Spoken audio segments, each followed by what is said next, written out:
Good evening friends.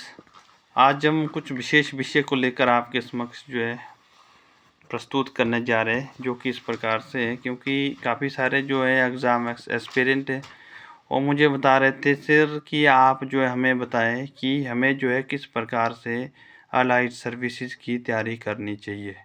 तो उसमें कौन कौन कैसे कैसे पेपर रहते हैं, तो उनको मैं स्पेशली बताना चाहता हूं कि जो students basically allied services exam जो कि Himachal Pradesh public service commission के द्वारा कंडक्ट किया जाता है, जो उसकी तैयारियां करना चाहता है, मैं कहता हूं कि बेसिकली उसमें एग्ज़ाम का एक पैटर्न रहता है। दो तरह के एग्ज़ाम आते हैं, एक उसमें प्री एग्ज़ाम होता है, दूसरा उसमें मेन एग्जामिनेशन होता है।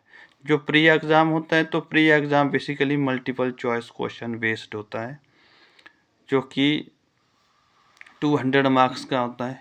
तो 200 मार्क्स में से आपको जो क्वेश्चंस रहते हैं, उसमें आपको हिस्ट्री के क्वेश्चंस आते हैं, पॉलिटिकल साइंस के से संबंधित क्वेश्चंस आते हैं, और इकोनॉमिक्स से संबंधित आते हैं, और साथ में जियोग्राफी ऑफ इंडियन जियोग्राफी और वर्ल्ड जियोग्राफी से संबंधित आते हैं।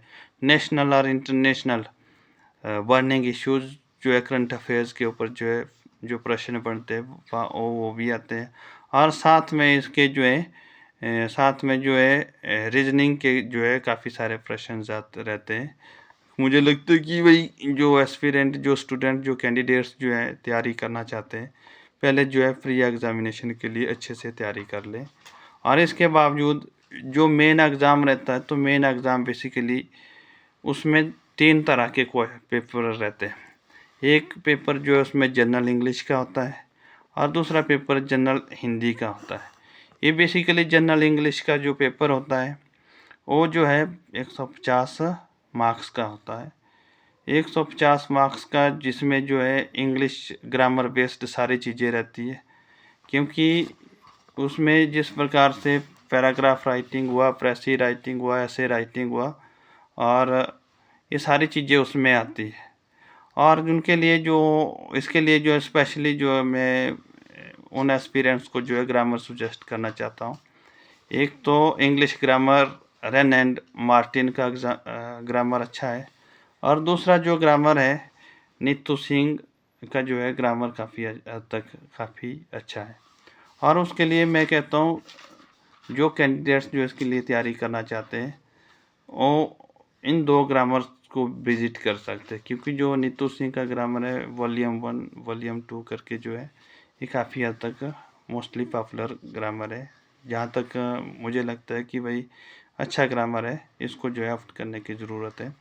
और इसके साथ हिंदी का पेपर रहता है, वो भी 150 नंबरों का रहता है। तो हिंदी में भी बेसिकली हिंदी ग्रामर आता है, और विशेषकर हिंदी में बेसिकली इंग्लिश से हिंदी को ट्रांसलेशन करना आता है, और हिंदी से इंग्लिश को ट्रांसलेशन भी करने को आता है। Passage into English to Hindi, और Hindi to English passage translation में आते हैं। और साथ में उसमें प्रोज आते हैं, पोइट्री आती है, उसको फोकस करने की ज़रूरत है। इडियम फ्रेजेज रहते हैं, मुहावरे लोकोक्तियाँ भी आती है। और मुझे लगता है कि भाई काफ़ी सारे एस्पिरेंट इसके लिए हिंदी के काफ़ी अच्छे अच्छे ग्रामर है, उनको ऑप्ट कर सकते हैं आप। और इसके बावजूद जो थर्ड पेपर रहता है, तो जनरल नॉलेज का रहता है। तो थर्ड पेपर बेसिकली वो 200 मार्क्स का होता है। जो मेन का थर्ड पेपर होता है, वो बेसिकली 200 मार्क्स का होता है, वो भी 3 घंटे का होता है। तो जिसमें एस्पिरेंट्स को ज़रूरत है, आपको हिस्ट्री पढ़ने की ज़रूरत है, जियोग्राफी